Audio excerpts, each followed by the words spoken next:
एक रहस्यमय जापानी व्यक्ति के गांव में आगमन से लोग एक एक करके अजीब तरीकों से मरने लगते हैं। भयानक तरीके से उनके शरीर में एलर्जी की तरह दर्द होने लगा है। एक पुलिस अधिकारी इसके पीछे के रहस्य का पता लगाने के लिए जांच शुरू करता है और जो जानकारी धीरे धीरे सामने आएगी वह काफी हैरान कर देने वाली होगी। मैं बात कर रहा हूँ 2016 में रिलीज हुई फिल्म द वेलिंग की। आज मैं एक्सप्लेन बाय मैलिक चैनल पर पूरी फिल्म के बारे में बताऊंगा। आइए आज का वीडियो शुरू करें। फिल्म की शुरुआत में हमें फिल्म के मेन किरदार को उसके परिवार के साथ दिखाया जाता है। वे लंच कर रहे होते हैं, तभी मुख्य किरदार को एक कॉल आती है।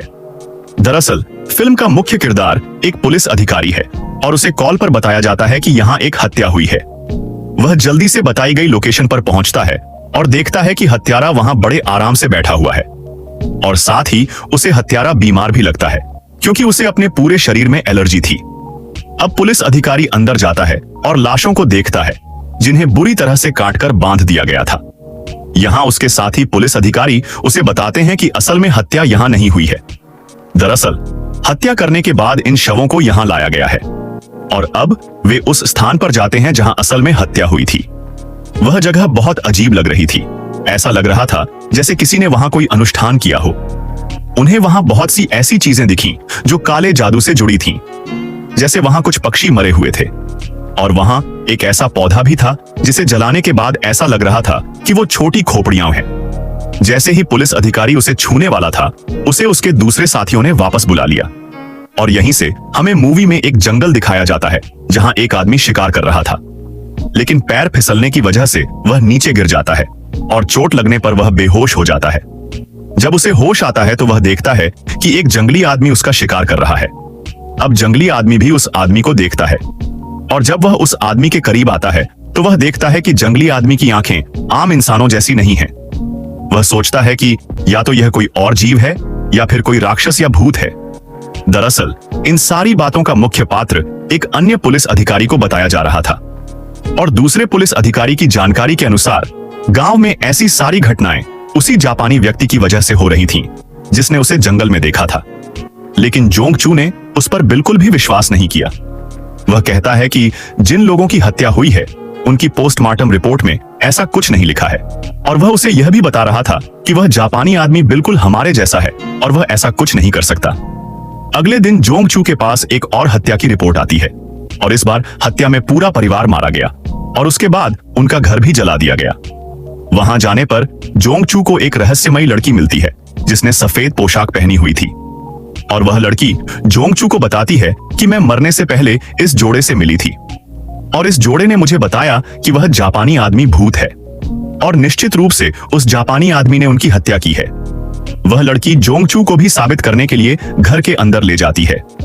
वह रहस्यमयी लड़की पुलिस अधिकारी जोंग चू से पूछती है कि क्या तुमने उसे कभी देखा है। तब पुलिस अधिकारी कहता है कि हाँ, मैंने उसे 2-3 बार देखा है और वह लड़की उससे कहती है कि तुम्हें अब खुद पर ध्यान देने की जरूरत है क्योंकि निश्चित रूप से अब उस जापानी आदमी का अगला निशाना आप और आपका परिवार होगा। अभी जोंग चू उसकी बातें ठीक से समझ भी नहीं पाया था। तभी उसे एक कॉल आती है। जैसे ही पुलिस अधिकारी कॉल सुनकर वापस आता है तो वह रहस्यमयी लड़की वहां से गायब हो चुकी थी और अब उस दौरान उसे घर के दूसरी तरफ से कुछ आवाजें आ रही थीं और जब वह जांच करने जाता है तो उसे वहां एक जापानी आदमी मिलता है जो एक खराब जानवर खा रहा था और अब जापानियों ने भी उसे देख लिया था और वह उसका पीछा करके उसे खाने ही वाला था। अचानक उस पुलिस अधिकारी की आंखें खुल जाती हैं और हम जानते हैं कि उसने जापानियों को सिर्फ सपनों में ही देखा था। यहाँ पुलिस अधिकारी जोंग चू की बेटी यूजिन बहुत बीमार थी। उसने सोचा कि यूजिन को सामान्य बुखार होगा और इसीलिए वह अब पुलिस स्टेशन आता है जहां से वे उस जापानी व्यक्ति के बारे में जानकारी लेने के लिए फिल्म की शुरुआत में दिखाए गए शिकारी के पास जाते हैं और वह शिकारी पुलिस अधिकारियों को उस जगह ले जाता है जहां उसने एक जापानी व्यक्ति को एक जानवर खाते हुए देखा था। वे लोग अभी भी उस जगह की पूरी तरह से जांच नहीं कर पाते हैं। तभी आसमान से बिजली शिकारी के ऊपर गिरती है और पुलिस अधिकारी उसे अस्पताल ले आते हैं और यहाँ हमें अस्पताल में पहले हत्यारे को भी दिखाया गया है। यहाँ उस आदमी का शरीर बहुत बुरी तरह से मुड़ा हुआ था और इसी हालत में उसकी मौत हो जाती है। अब जैसे ही जोंग चू घर आता है तो वह अपनी बेटी को पहले हत्यारे जैसी ही हालत में देखता है, लेकिन वह अपनी बेटी को नियंत्रित करता है और वह मरती तो नहीं, लेकिन उसकी हालत अजीब हो जाती है। जैसे वह बहुत सारी मछलियां खाने लगती है जो वह पहले कभी नहीं खाती थी। और इससे यूजिन की माँ को लगता है कि उस पर किसी भूत या शैतान का असर है। यूजिन की माँ जोंगचू से कहती है कि हमें उसे किसी अच्छे ओझा को दिखाना चाहिए। ओझा भी ऐसा ही व्यक्ति होता है जो भूत प्रेत या राक्षसी शक्तियों को दूर करने के लिए अनुष्ठान करता है। लेकिन जोंगचू को इन सब बातों पर बिल्कुल भी विश्वास नहीं था, इसलिए वह उसकी बातों को नजरअंदाज करते हुए पुलिस स्टेशन आ जाता है, जहां उसके साथ ही पुलिस अधिकारी उसे एक आदमी से मिलवाते हैं। वह आदमी एक पादरी था और जापानी भाषा भी जानता था। पुलिस अधिकारी ने कहा कि हमें इस आदमी की जरूरत तब पड़ सकती है जब हम उस जापानी आदमी से मिलने जाएं, क्योंकि गांव वालों के अनुसार सब कुछ उस जापानी आदमी की वजह से हो रहा था।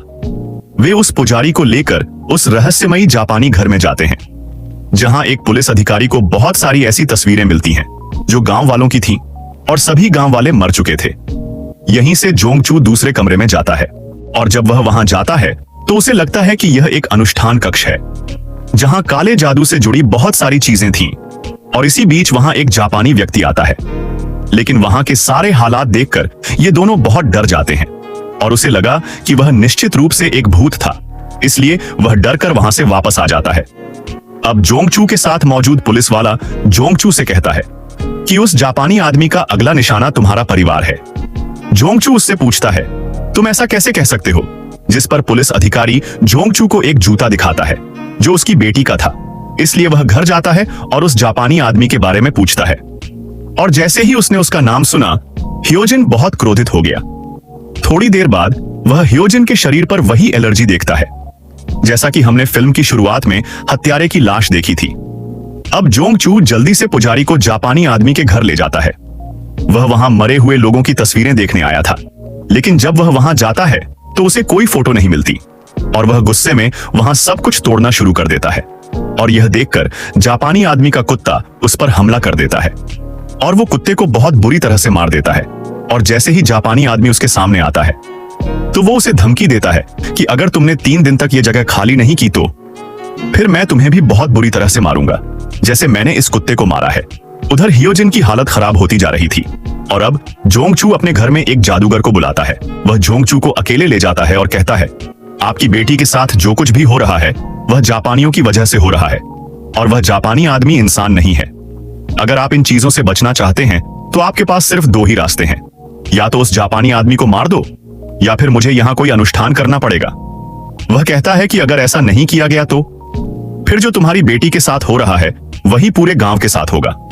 जोंगचू उससे सहमत है और अब फिल्म में हम देखते हैं कि यहाँ 2 रस्में निभाई जा रही थीं। एक अनुष्ठान जोंगचू के घर पर ओझा ने किया था और दूसरा अनुष्ठान जापानी व्यक्ति ने अपने घर पर किया था। उस ओझा ने अपना अनुष्ठान करने के लिए एक बहुत बड़ी गुड़िया बनाई थी और गुड़िया ह्योजिन जितनी बड़ी थी।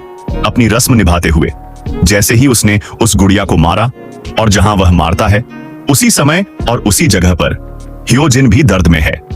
दूसरी ओर वह जापानी व्यक्ति भी उसी दर्द में था जहां ह्योजिन दर्द में थी। हम देखते हैं कि ह्योजिन की हालत बहुत खराब थी और किसी तरह वह अपने पिता से इस अनुष्ठान को रोकने के लिए कहती है और जोंगचू उसे बंद कर देता है और अपनी बेटी को अस्पताल ले आता है।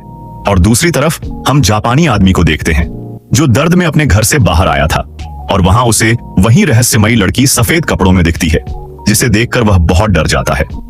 अब जोंगचू पुजारी और दूसरे आदमियों को जापानी घर ले जाता है। वहां उसे जापानी नहीं मिलते, लेकिन घर के पीछे उसे एक ज़ॉम्बी जैसा आदमी दिखाई देता है जिसे वह मारने जा रहा था। लेकिन पुजारी उसे रोक देता है और वह अजीब सा दिखने वाला आदमी पुजारी को काट देता है और उसे काटने के बाद वह खुद भी मर जाता है। नजर जापानियों पर है और वे जापानी को पकड़ने के लिए उसके पीछे दौड़ते हैं, जबकि वह जापानी उनसे डरकर कहीं छिप जाता है। और जब जोंगचू और उसके लोग उसे नहीं पाते हैं तो वे वापस आ जाते हैं। लेकिन अब उस जापानी आदमी के पीछे एक सफेद ड्रेस में लड़की थी, जिसे हमने पहले भी देखा था कि वह जापानी आदमी उससे बहुत डरता है। और अंत में हम देखते हैं कि लड़की जापानी आदमी को मार देती है और उसकी लाश को जोंगचू की कार पर फेंक देती है। वे उसकी लाश देखकर डर जाते हैं और वे सब तय करते हैं कि वे जापानी लाश को वहां से दूर फेंक देंगे। जोंगचू अब अपनी बेटी के पास जाता है, जहां ह्योजिन पूरी तरह से ठीक थी और जोंगचू को लगा कि उस जापानी की मौत की वजह से सब कुछ ठीक हो गया है। हालांकि सब कुछ ठीक नहीं था, क्योंकि हम देखते हैं कि घायल पुजारी को अब बहुत सारे भ्रम हो रहे हैं। दूसरी तरफ उस ओझा को भी ऐसे ही भ्रम हो रहे हैं। तो वह देखता है कि उसके साथी पुलिसकर्मी ने उसके पूरे परिवार को मार डाला है और वह भी फिल्म में दिखाए गए पहले हत्यारे की तरह जमीन पर बैठा हुआ है और उसे अपने पूरे शरीर में एलर्जी है। और यहाँ अब हम उस जादूगर को देखते हैं जो जोंग चू की तलाश में था, क्योंकि वह उसे बताना चाहता था कि हम बहुत बड़े खतरे में पड़ने वाले हैं। और इससे पहले कि वह जोंग चू को ढूंढ पाता, उसकी नाक से बहुत खून बहने लगा और दूसरी तरफ उसे बहुत उल्टी भी होने लगी। इन सब बातों से डरकर वह इस गांव से बाहर जाना चाहता है, लेकिन कुछ रहस्यमयी जीव उसे इस गांव से बाहर नहीं जाने देते और वह वापस गांव में आ जाता है। इधर जैसे ही जोंग चू शमन को बुलाता है, तब शमन उससे कहता है कि तुमने जापानियों को मारकर बहुत नुकसान किया है, क्योंकि जापानी कोई बुरा आदमी नहीं था। दरअसल आपके घर के पास सफेद कपड़ों में एक लड़की है। दरअसल उसके पास काली शक्तियां हैं। उसका कहना है कि जापानी हमें उस लड़की से बचाने की कोशिश कर रहे थे और तुमने उसे मारकर सब कुछ बर्बाद कर दिया है। यह सुनते ही जोंग चू जल्दी से ह्योजन के पास जाता है, लेकिन ह्योजन घर पर नहीं थी और जब वह घर से बाहर निकलता है तो उसे सफेद कपड़ों में वह लड़की मिलती है। ह्योजन उस लड़की से पूछता है कि मेरी बेटी कहाँ है। वह कहती है कि आपकी बेटी अभी घर पर है और मैं उस पर कुछ कर रही हूँ, जिसके कारण उस पर जापानी आदमी का असर खत्म हो जाएगा। और वह यह भी बताती है कि जापानी अभी भी जिंदा है। वह उससे कह रही थी कि जापानी बहुत बुरा आदमी है और वह सबको खाने जा रहा है। जोंग चू उसे अनदेखा करके अपनी बेटी से मिलने घर जाने वाला था, लेकिन वह लड़की रुक जाती है। वह कहती है कि जब तक तुम्हें अपने घर के बाहर मुर्गी की आवाज न सुनाई दे, तब तक घर के अंदर मत जाओ और उस आवाज को 3 बार सुनो। इस समय तक मुर्गी की आवाज 1 बार आती है, लेकिन अब उसे 2 बार आना पड़ता है और जोंग चू घर जाने की कोशिश कर रहा है, तो वह लड़की उसे रोकती है। जोंग चू हैरान था कि वह लड़की 1 सेकंड में इतनी दूर उसके पास कैसे आ गई। दूसरी ओर अब हम उस पुजारी को देखते हैं। कौन जानता था कि जापानी अभी भी जीवित है, और जब वह एक गुफा के अंदर जाता है तो वह वास्तव में जापानी को जीवित पाता है। इस गुफा के अंदर जापानी अभी भी एक अनुष्ठान कर रहा था। अब यहाँ हम ह्यूजिन को देख रहे हैं, जिसने बहुत सारी मछलियां खा ली थी और वह अभी भी मछलियां खा रही थी। और फिर अचानक वह अपनी मां को बहुत ही अजीब तरीके से देखती है और फिर उसके पीछे चाकू। यहाँ जोंग चू को अपने घर के बाहर जादूगर का फोन आता है, जो उसे सफेद कपड़े वाली लड़की की बात न सुनने के लिए कह रहा था, जबकि लड़की उसे घर के अंदर न जाने के लिए कह रही थी। अब यहाँ हम फिर से जापानी आदमी को देखते हैं। पुजारी जी पूछ रहे थे कि तुम सच बताओ कि तुम कौन हो, नहीं तो मैं तुम्हें मार डालूंगा। और जापानी आदमी कहता है कि मैं कोई भूत नहीं हूं, मैं एक साधारण इंसान हूं। वह उससे पूछता है कि क्या भूतों के पैर इंसानों जैसे होते हैं। वह कहता है कि मेरे हाथ, पैर, मेरी त्वचा बिल्कुल इंसानों जैसी है, आप चाहें तो मुझे छू सकते हैं।